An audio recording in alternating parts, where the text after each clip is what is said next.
Hello and welcome to SGPN's The Daily Dog. I'm your host, Britton Hess. I'm here with my favorite Underdog fantasy pick and plays for Thursday, July 10th, 2025. Hit a tennis entry yesterday, missed on a lot of entries, but had some good picks. They just weren't in the right combinations. That is going to happen. That is the double-edged sword of Underdog. But you know what? Underdog also gives you promos. There's a tennis promo going on right now, 55% profit boost on the tennis entries. So try to get that in and maybe make a combo of some of these entries here and look ahead to something you like for the men's final or the men's semifinals on Friday. But if you're new to Underdog Fantasy, sign up the promo code DailyDog, the best promo code out there, 50% deposit match bonus worth up to $1,000. That means if you put $2,000 on the app, you get a $3,000 in the account to use. One-time rollover, so you just got to use that $1,000 on entries, and you're home free. Personally, if you had that kind of cash, I would say, put 2,000 on, get the extra 1,000 for free, and then put 1,000 on a two-leg entry, and try to knock it over right there, right then and there, and cash out some money. But hey, what do I know? I'm just a guy who makes Underdog picks every single day. But use promo code DailyDog, best promo code out there. Friends don't let friends sign up with worse promo codes. All right, let's get into it. We got Major League Baseball is going to be our main course today. Got some WNBA, we got some tennis, got a little NBA Summer League, a little fun one. Obviously, we got our long shot entry, and then we also have our two dong squads. So we are going to dive in. I don't know why I always say we're over a year doing the show, and I say we like there's a whole team or something behind me. It's just me. But, there's resources I use. I use the Swish Analytics batter and pitcher matchup. I use Ballpark Pal. I use Fangraphs. I use MLB.com stats, look at StatCast and stuff like that. And I also use batters-box.com. Batters-box.com is an essential free resource for anybody who's making Underdog entry picks every single day. You don't get those till the morning of the games, but it's worth it. So it's worth the wait, I should say. They're really, that guy, Mike Montgomery, very good at isolating interesting matchups that some other services and other, resources sometimes miss or overlook. So let's get into it. MLB entry number one, Trevor Larnach, higher than 1.5 hits, runs, and RBIs. I think that he might be featured a little bit more prominently in this matchup, lefty versus righty, Collin for the Cubs. And also Byron Buxton took a ball on the hand. I don't know if he's playing today or not. They are probably going to be cautious with him just because of his injury history. They need him in the lineup. He's an all-star. He's going to be in the home run derby. So they need to protect him. I think that he might not play, and that could lead to Larnach being in a little bit more of a prime position here, especially considering he's going against a righty. So Larnach higher than 1.5 hits, runs, and RBIs, and then Luiz Arraez higher than 1.5 total bases. Luiz Arraez went 0 for yesterday. He doesn't do that very often. He doesn't do that in back-to-back games either. I think against Eduardo Rodriguez, Luiz Arraez is going to look great. So give me Arraez higher than 1.5 total bases with Larnach higher than 1.5 hits, runs, and RBIs, 3x multiplier. MLB entry number 2. We're going to go Stephen Kwan, higher than 7.5 fantasy points against the White Sox. Kwan, obviously on the Guardians, the leadoff hitter, batting in front of Jose Ramirez. That helps you a lot. If you get on base, you get to score runs, get a double dip. Obviously, Kwan's he can steal a base here or there. He can hit extra base hits. He can hit homers. He can do it all. So give me Stephen Kwan higher than 7.5 fantasy points. Pairing that with James Wood higher than 1.5 total bases for the Guardians. Not sure what your thoughts are on James Wood. Josh Bell coming up later in the show. Spoiler, James Wood has one of the most pure swings in the sport by my estimation. He's going against Miles Mikolas and the Cardinals. I think that this is going to be a good opportunity for him to have higher than 1.5 total bases here. Mikolas obviously not having a great year. So give me James Wood higher than 1.5 total bases. Stephen Kwan higher than 7.5 fantasy points, 3.36x multiplier.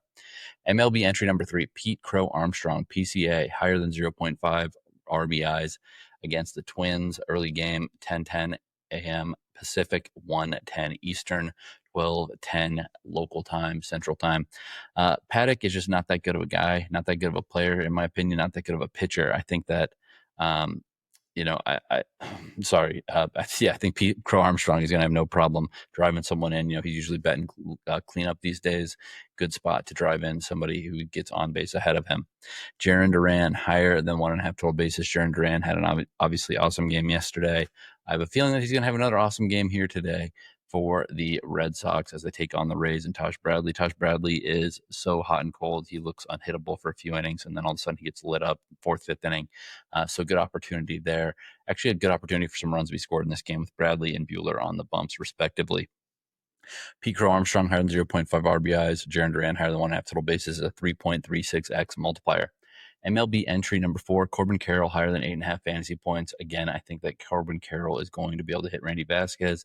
Vasquez has improved a little bit in his last few starts, but I still think that Corbin Carroll is going to be just fine here. Obviously, we know the extra base hits, stealing bases are critical towards hitting these fantasy point projections. So I like higher than 8.5 for Corbin Carroll against a fairly good pitcher matchup. Then I'm going to take Brandon Lowe, not Josh Lowe, not Nathaniel Lowe, Brandon Lowe of the Rays, higher than 6.5 fantasy points against Walker Buehler and the Red Sox. As I said, Walker Buehler is just not very good anymore. He's sitting at a 1.58 WHIP and a 6.25 ERA and a 6-6 record. Obviously, there's other stats you can look at, but just when the ERA and the WHIP are at that, you don't need to squint and try to make it look good. It's just not good.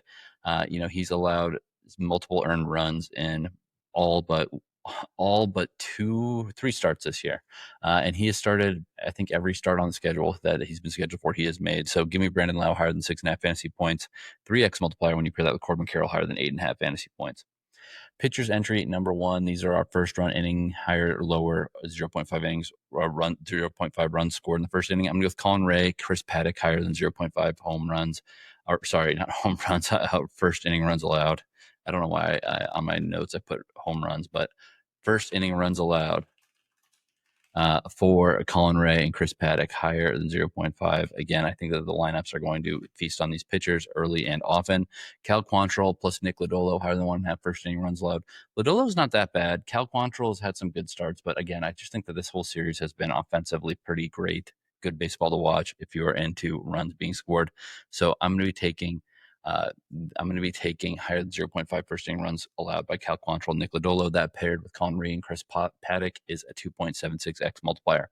Pitchers number 2, Michael Soroka and Miles Mikolas higher than 0.5 home runs in this game, higher than 0.5 first inning runs allowed in this matchup between the Nationals and the Cardinals. So there is a little bit of, it's just, I just think these pitchers are bad. I don't know. I think there's power in these lineups, and I think these pitchers are bad. First inning home run, 90-degree weather. Yeah, that seems like a run's going to be scored. Then I'm going to take Brian Wu and Marcus Stroman higher than 0.5 home or first inning runs allowed. Why did I put that on my notes? I keep on saying that for some reason. So Brian Wu, Marcus Stroman, 0.5 first inning runs allowed. It's going to be a home run for sure. Home run or bust in that one, especially Stroman against, Cal Raleigh. I think Raleigh's going to get one out of the park. WNBA, that's a 3x multiplier, by the way. WNBA entry number 1, Nafisa Collier, higher than 21.5 points. Jewel Lloyd, higher than 13.5 points. Jewel Lloyd lower than 13.5 points. I actually think that's a little bit too high for her. I know that Aja Wilson could be out and that could help her, but I don't know. Wilson could get in this lineup and she's going to stay under 10 points probably. So I think that's worth the risk. Nafisa Collier higher than 21.5 points. She didn't have it yesterday, but that was a little bit of an anomaly. She was just under it. So I'm going to go back to the well there with her 3x multiplier. Tennis number 1, we got the women. Amanda Anisimova against Arina Sabalenka. I'm taking Anisimova higher than 0.5 sets 1.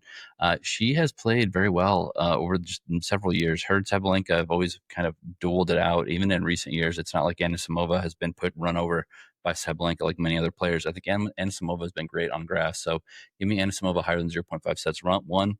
Then I'm going to take Iga Swiatek higher than 21.5 games played against Belinda Bencic. These women have been in some wars over the years as well. Bencic has just under the radar been dominating. So I think that Iga is too good to, or I think this is going to win 3 sets, basically. I think that both women are going to have their points, and I think that this is going to go higher than 21.5 games played. That's a 2.73x multiplier. All right, fun little Summer League one. Don't go crazy on Summer League. Obviously, there's not a lot of there's a lot of variables here, but I'm going to fade the hype and take Cooper Flag lower than 18.5 points. I know everyone's expecting the world out of him.